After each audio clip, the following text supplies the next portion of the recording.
I remember he was crying like a little hoe that he is. I'm not gonna lie, that's pretty funny. That's pretty funny. DJ Khaled. Please, Khaled, don't pair me or compare me. Unless the said party is a rare breed. The stories I hear, they tend to mirror me. At this point now, rap is only therapy.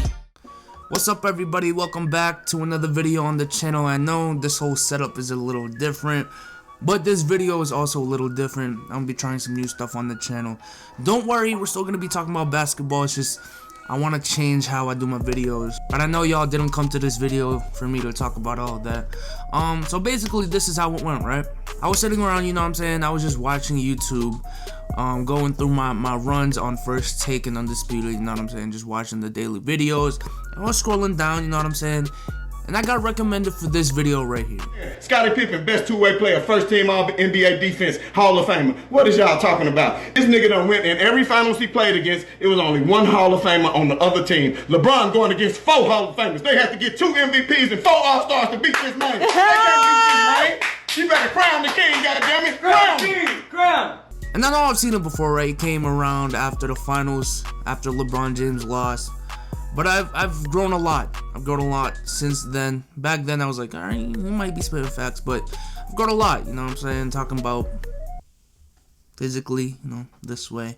And my knowledge of the game. And I just saw a lot of people on Twitter retweeting it, going viral on Instagram, and in the comments section saying, that's facts, you know what I'm saying? He's speaking the truth. But then I rewatched it, right? And then I rewatched it again. And then I rewatched it for a 3rd time. And I noticed that similar to my Nick Wright video from a couple weeks ago, there was a lot of hypocritical shit he was saying in this video, my man. But just roll the tape, roll the tape. Then you start to win some ships. All right or wrong. So if Michael Jordan came into the league in 1984, that man got eliminated 84, 85, 86, 87, 88, 89, and 90. The Pistons and the Celtics whooped his ass every time. First of all, shout out to the man for the pose in the beginning, you know what I'm saying? He's looking pretty prepared. But he basically goes on in the first couple of minutes talking about, or seconds, because it's really only like 2 minutes, talking about how Jordan was getting his ass whooped the first 5 years of his career. And I'm not gonna lie, he was getting his ass whooped first 5 years. Most of those years, if not all of them, I'm pretty sure, he was getting bounced out of the first round in 4 or 5 games. Some of them 3, because the first round back then was a 5-game series. But before we go on, shout out to the Bucks team that eliminated Jordan his rookie year, who also won 59 games. Really underrated team. I feel like everyone just talks about the Celtics and the Pistons whooping his ass, but the Bucks were also one of them too. They were a great team at that time. But he's right, up till 1988, he was getting his ass beat in the playoffs till 1989, when Jordan's Bulls were the only ones to defeat the Pistons in their 16-2 playoff record, and were their toughest competition in the whole 1989 playoffs, because they'd beat every single team in that playoff run in 5 or less games, except for the Bulls, who pushed them to 7 games. I'm gonna tell you something else I used to watch. The nigga scored 60-something in one game against Larry Bird and still lost the game. Scored 63. So it don't matter how great you are, you're not gonna win by yourself. It is a team sport. Alright, remember this line he says, right? Remember this line.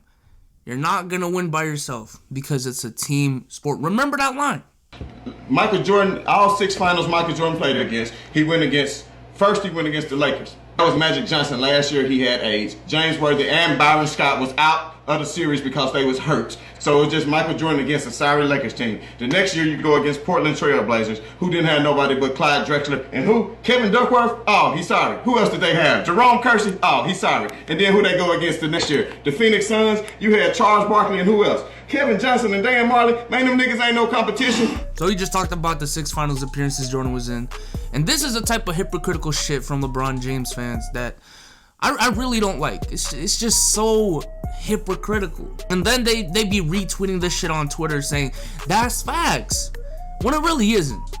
He goes on by starting off with the Lakers, saying it was Magic's last year before he had to retire. First of all, Magic was still 31, still right around his prime, averaging 19 points, 12 assists, and 7 rebounds, and finished 2nd in MVP voting. So it wasn't like he was a shell of himself at this point. Second of all, that team was far from sorry. They were a 58-win team, top 5 in offense and defense, basically swept the first 2 rounds, took out a 63-win Trailblazers team in the Western Conference Finals, and went to OT in Game 3 with the series tied 1-1 against the Bulls. Nah, but it's a team sport, right? So how is that team sorry? Byron Scott and James Worthy were injured in the second half of Game 4 and all of Game 5. But they were going to lose Game 4 anyways because Sam Perkins was horrendous from the field, shooting 1 for 15. Scott only had 4 points and was averaging 5 points a game on 28% shooting that whole series. And Worthy wasn't really having his best game, shooting 6 for 16 from the field leading up to those injuries. And then he goes on to roast the 1992 Trailblazers and how they had no one outside of Clyde. Hey, but it's a team sport, right? And that Blazers team won 63 games the year before and got beat in the conference finals in 6. And the year before that, won 59 games and went to the finals. And in 1992, that Blazers team won 57 games, first seed in the West, had the 7th best offense in the league, the 3rd best defense, and would you look at that, they also had the runner-up in MVP voting in Clyde Drexler, who took the Bulls to 6 games, in which they only lost Game 6 by 4. That was such a sorry ass team, wasn't it? It was just Clyde, wasn't it? And then we go to the 1993 Suns, because that was his next victim.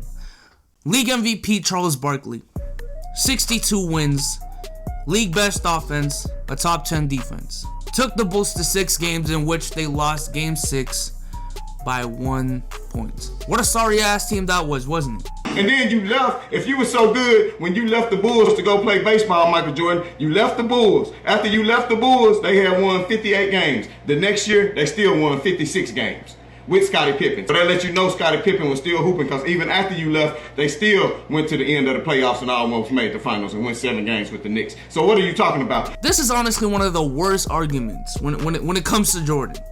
First of all, they went from 57 to 55. Ain't that right, Nick?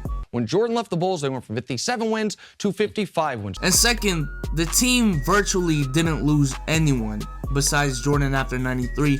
And if anything, they gained.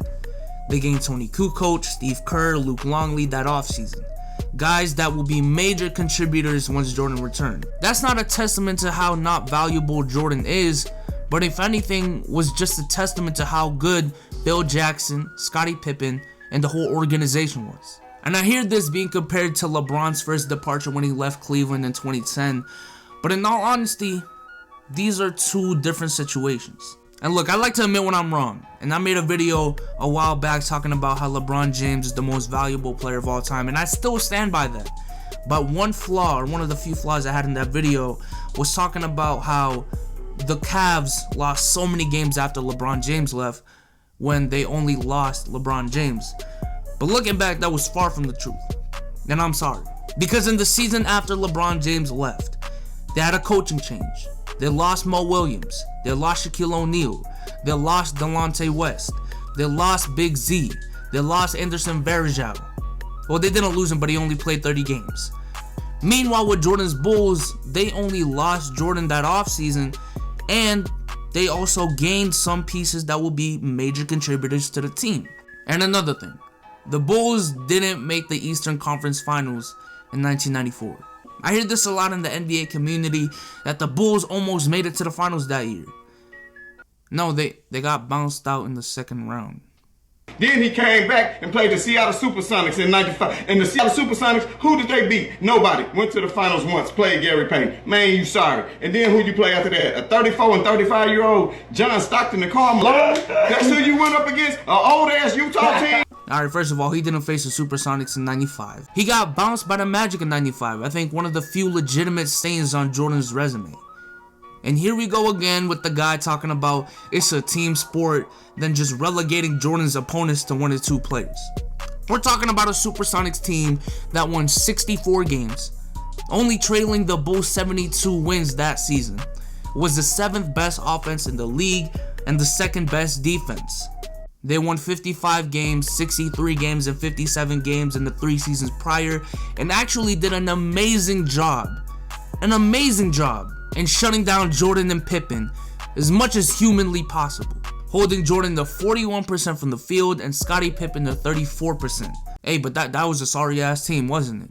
Now those Jazz teams. Keyword, teams. Teams, right? Teams.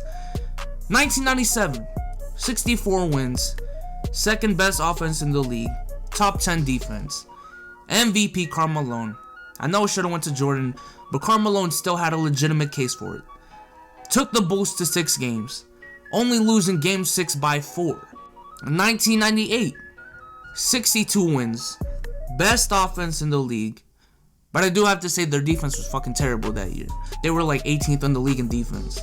They pushed the Bulls to 6 games, in which 5 of those 6 games were decided by 5 points or less. The last one being decided by Michael Jordan himself. Again, let's just remind ourselves that he himself, the guy in this video, said that teams win, not individual players. But for every single finals matchup, he just says they're sorry because of 1 or 2 players that weren't on Jordan's level. But the team as a whole were more than competent enough opponents. So what? You won 6 times? So what? LeBron done win 8 times already. You only done went 6 times.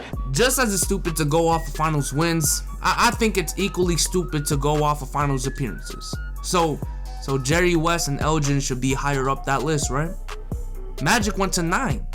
But it's too blasphemous to even put Magic in the same breath as LeBron, right? LeBron gonna finish beating you in scoring and assists. He gonna be the leading scorer of all time. Kobe ain't even in the conversation. Kobe, you sorry as shit. If Kobe was that damn good, Kobe was on the team with Shaq. Shaq had them 3 MVPs. Shaq had them 3 finals MVPs. You wasn't even the best player on your team, bro. I love this man. I really do, man. He's talking all this stuff about it takes a team to win a championship, and it does. But then he goes on giving Shaq all the credit for those finals wins because he had the finals MVP and the fact that Kobe got carried. But it's a team game, right? So then that's what happened to you. Then y'all got y'all ass whooped by Detroit in 2004. Detroit whooped that ass. Detroit put y'all ass out. What happened? Detroit beat y'all 4-1. Kobe was over there crying with tears running down his face. I remember he was crying like a little hoe that he is. I'm not gonna lie, that's pretty funny. That's pretty funny.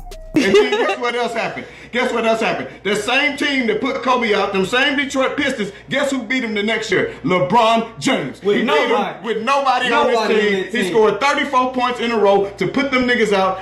He might have got swept in the finals against San Antonio, but so what? He made it. Let's see here. 2005 playoffs. Alright, I guess that's a pretty good point. Alright, let's look at the history books. Alright, 2005 playoffs. Let's see who we got right here. Where's LeBron at? Okay, that's the regular season. Playoff series. Where is LeBron? What's the West? It's probably right here, right? Must be a typo. Oh, he didn't make the playoffs. So he must be talking about the year after. He must be. That's probably what it is, right? Let's just check that he's in the playoffs at least. Okay, they made the 4th seed, 51 team. Okay. First round, he beat the Wizards in 6. Okay. Semifinals. Oh, he lost to the Pistons in 7. So okay, so he didn't beat the Pistons the year after, or the year after Kobe lost to them. It must be the 2007 season when he went to the finals. There you go. He beat the Pistons finally. Okay, let's look at the stats. LeBron monster. Chris Webber. What? Where's Ben Wallace? Oh right, they didn't have Ben Wallace.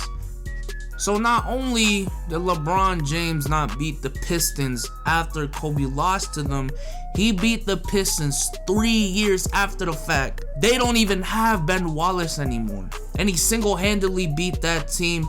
Oh wait, but since it's a team game, shout out to Boobie Gibson. who scored 31 points off the bench in Game 6 in the elimination game, while LeBron was 3 for 11 from the field. And shout out to Game 4, where Boobie Gibson scored 21 points off the bench to tie the series up. It's a team game. Just like if Jordan was good enough in '88 to get past the Pistons, which he wasn't, but if he did and would have went against the real Showtime's Lakers, he would have got his ass swept by Magic Johnson there too. Yeah, when Michael Jackson beat the damn Lakers, Kareem Abdul-Jabbar had already retired, man. Get out of here with that Michael Jordan shit. Y'all young niggas don't know nothing. I'm old. I watched all that shit. Okay, look, I get it, right? I'd rather lose in the finals than in the rounds before too. But the problem with the finals appearances is people over glorifying it, making it seem like getting to the finals is enough. Yes, LeBron has been to 8 finals appearances, and it's definitely an amazing accomplishment. But the fact that LeBron can make it to the finals with Boobie Gibson and Big Z as his 2 best players in 07, and the fact that the East has not had a single legitimate championship contender since the Big 3 Celtics outside of LeBron's team, the closest thing being the 2014 Pacers, who gave LeBron a lot of trouble, by the way, just shows how weak the conference has been since the 90s. This is the type of competition he faces on the way to these finals appearances. And he went on to talk about 1988. And in 1988, Jordan would have to go through the 3 dynasties of the 80s to win the championship, in the Pistons, the Celtics, and the Lakers in that order, with Sam Vincent being his 2nd best player. All I'm saying is, the same way LeBron fans say, would Jordan beat this Warriors team? My question back to them when it comes to Jordan not winning before 1990 would be, would LeBron even make it to the finals? Jordan, he was good, but guess what? He used to kick it over to Paxson. Money. He used to kick it over to B.J. Armstrong. Money. He used to kick it out to Steve Kerr. Money. Them niggas was money. Oh yeah, Steve Kerr was damn money, but G. Back out to Allen. His 3-pointer. Bang! Here comes James. Drives. Kicks out Battier for 3. Bang! Irving and Curry, one-on-one. Irving puts it up. It's good. Kyrie Irving from downtown. With Cephalosha on him. Cephalosha fights over the screen. Chalmers on the drive. Gets inside and banks it in. What a performance tonight from Mario. You know what I'm saying? Scottie Pippen, best 2-way player, first team all NBA defense, Hall of Famer. What is y'all talking about? This nigga done went in every finals he played against. It was only 1 Hall of Famer on the other team. LeBron going against 4 Hall of Famers. They have to get 2 MVPs and 4 All-Stars to beat this man. They can't beat this man. You better crown the king, goddammit. Crown king. Crown. Alright, bro. Make up your damn mind. Is it a team game or is it dependent on one player? Alright, look, I thought I was gonna have enough time to do another person for this video, but I feel like this video is already long enough. Look, I don't want to make all my videos about LeBron James, and can we just make one thing clear? I don't hate LeBron James. He's one of my favorite players of all time, and he's 2 on my all-time list. The only reason I've been so anti-LeBron the past couple of weeks is because the people that support him to this degree, like the guy in this video, they're so vocal. They have a lot of power in the community. They get a lot of retweets, and with retweets come influence, you know what I'm saying? People agreeing to these ideas. And look at the names that fall under this category. Cash Nasty, OSN, Nick Wright, Colin Cowherd, Shannon Sharp. They have a lot of social media presence, and with a lot of followers comes a lot of believers. Believers that just believe in everything they say because they're on TV, they're getting money, you know what I'm saying? They're looking really professional, they know how to articulate their words properly. And with guys like Cash, they're just really entertaining people, really vocal about, you know, what they believe in. I have no problem with those guys. I'm just saying, like, that's the way it is when it comes to their fans. And would I do the same for the Jordan counterparts? I would honestly do it. But the problem is, outside of Skip Bayless, I honestly have a lot of trouble finding the Jordan counterpart to these guys outside from Skip. And the thing about Skip Bayless is every time I watch Undisputed, Shannon Sharp does a great job already in making counter arguments against Skip Bayless. So I just feel like it's redundant. Alright, okay. Here's the deal. If we can get this video to 3,000 likes before March 15th, I will do Skip Exposed. But with that being said, I hope y'all enjoyed this video. Shout out to the dad in this video. Again, it's all love. It's all about basketball and the arguments. Check the link in the description for the $50 NBA store giveaway. But with that being said, I'm out. Peace.